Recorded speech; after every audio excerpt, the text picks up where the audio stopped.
Hi అండి. హైదరాబాద్ దగ్గర చేవెళ్ళ దగ్గర అయితే ఒక విషాదం చోటు చేసుకుందండి అన్‌ఫార్చునేట్‌లీ. మనం కూడా చాలా జాగ్రత్తగా ఉండాలి పిల్లల విషయంలో. ఎందుకంటే ఒక పెళ్ళికి ఎళ్లారంట ఆ పిల్లలు వాళ్ళ అమ్మ నాన్నలతో కలిసి ఎళ్ళినప్పుడు ఒక అమ్మాయి, ఒక అబ్బాయి ఇద్దరు కూడా ఒకటే ఏజ్ 5 సంవత్సరాలు, 4 సంవత్సరాలు చిన్న పిల్లలే. వాళ్ళైతే పక్కన పార్కింగ్ చేసిన ఒక కార్ దగ్గరికెళ్ళి ఆ కారు డోర్ ఓపెన్‌లో ఉన్నట్టుంది. ఆ ఓపెన్ ఉన్న డోర్ తీసుకొని లోపలికెళ్ళిపోయారు. లోపలికెళ్ళంగానే అది లాక్ అయిపోయిందంట. మరి ఆటోమేటిక్ లాక్ సిస్టమ్ ఏంటో డోర్ ఎయంగానే అది లాక్ అయినట్టుంది. లాక్ అయిపోయిన తర్వాత అంటే ఇంగ ఊపిరాడదు కదా! యాక్చువల్‌గా లోపల ఏసీ యేసుకుంటే ఎయిర్ అనేది లోపలికొస్తుంది. లేకుంటే ఫ్యాన్ యేసుకుంటే ఉంటది. ఎయిర్ బయటికెళ్తూ అక్కడ హోల్స్ ఉంటాయి కదా! అక్కడి నుంచి వస్తాయి. కానీ అక్కడ ఏంటంటే వాళ్ళకి తెలీదు కాబట్టి అలాంటిదేమి అయినా ఆన్ ఆఫ్ చేస్తే తెలిసేది ముందు. కాబట్టి కొంచెం అక్కడైతే తప్పు జరిగింది. నాకు తెలిసి ఇంగ పిల్లలిద్దరు కూడా చనిపోయారండి. ఊపిరాడక ఇద్దరు కూడా చనిపోయారు. వాళ్ళ అమ్మ నాన్నలు చాలాసేపు వెతికారు. పిల్లలు చాలాసేపు నుంచి కనిపించలేదని.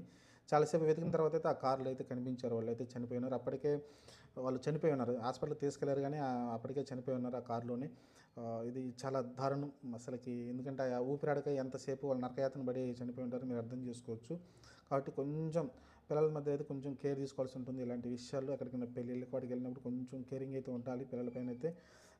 ఎక్కడికి వాళ్ళు పరిగెట్టుకుంటూ, ఆడుకుంటూ అటు ఇటు తిరుగుతూ ఉంటారు, అది చేస్తూ ఉంటారు కాబట్టి కొంచెం వాళ్ళ మీద పైన అయితే ఒక కన్నేసి ఉంచాలి మనమైతే.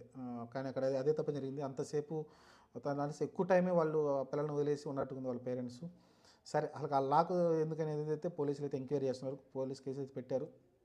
ఆటోమేటిక్ లాక్ ఎందుకైంది దీనిలో ఏమైనా కుట్ర కోణం ఉందని అయితే ఎంక్వైరీ చేస్తున్నారు. ఎందుకంటే డోర్ వేయంగానే ఆటోమేటిక్‌గా లాక్ అవ్వదు కదా అని అయితే అనుకుంటున్నారు.